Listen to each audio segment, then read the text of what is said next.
Hi there, and welcome to English 1220 Introduction to Poetry. My name is Professor Stewart, and today we will be talking about form and content in poetry. If there's anything that you should take away from this class, it's these two ways of looking at any work of art, whether you're watching a movie, listening to music, reading a book, whatever the case, not only are enjoying the content, what the work of art is about, but the form that it takes, the form that it's presented in.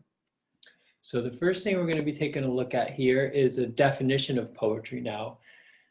We recently looked at some quotations by a variety of poets that really jumble up the idea of poetry.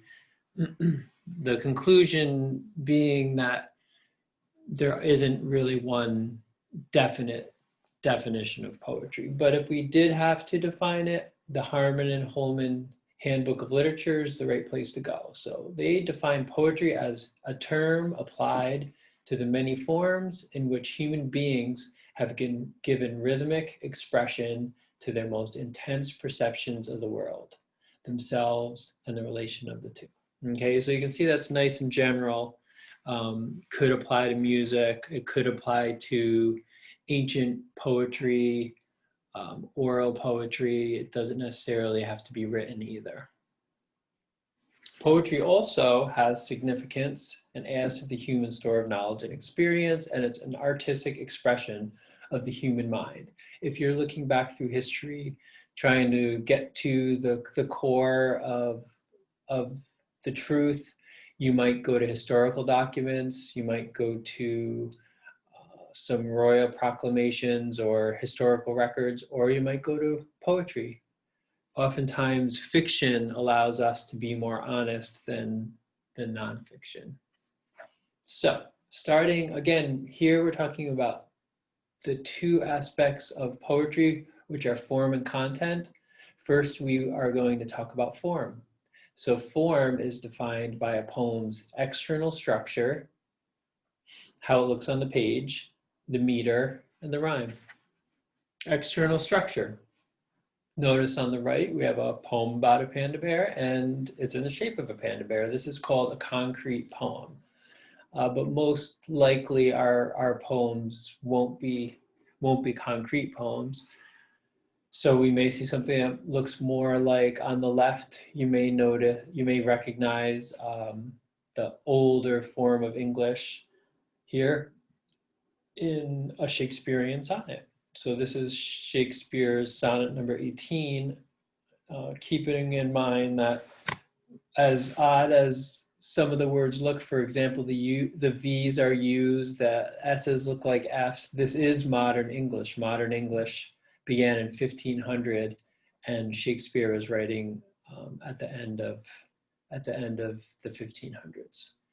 So this is our first element of form, which is external structure. Next, we're going to talk about meter. Meter sets language, the language of a poem, apart as distinct from ordinary speech. So what makes a poem different than a conversation on a bus or on the street? Meter also depends on the aesthetic awareness on the part of the reader. And that means the artistic awareness and the knowledge of poetry, rhyme, and meter. So someone who's never taken a poetry class is likely to enjoy a poem, but someone who's dug into it a little bit, you're more likely to enjoy it on a deeper level. Now, rhyme is probably the most common element that we all know of poems, but of course, poems don't have to rhyme. Meter and rhyme combine to create a poem's rhythmic structure. So that's a quick run through on form. Again, we'll be talking a lot more about that. Content. Content is made up of plot, setting, and character. What is the poem about?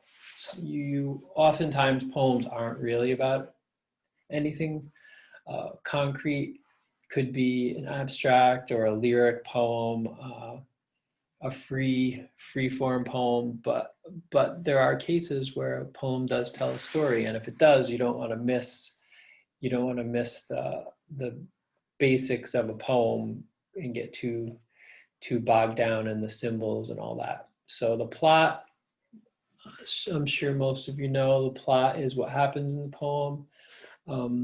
Once you've read the poem, try to figure out the literal meaning of each stanza. And this is something we'll be doing, is going stanza by stanza and just put it in a sentence in your own words. So when you come back to it, you have a sort of a bookmark, something to hang your hat on there. So notice at the bottom, beware, some poems are simply imagistic and nothing actually happens. So we'll be talking about imagistic poems coming up at the end of the semester. Now, setting, of course, is the time and place of the poem. When does it take place and where?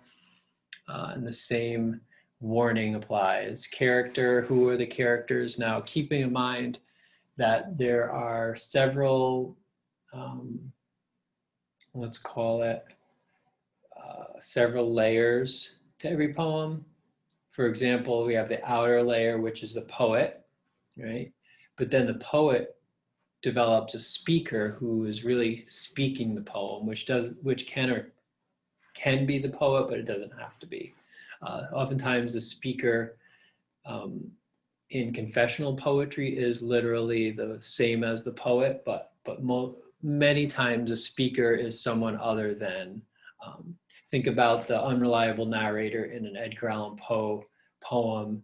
The speaker is definitely different than the poet. And then within that, there's characters. So the speaker is talking about characters within the poem. And so there's those three levels, at least, when you're reading a poem to consider.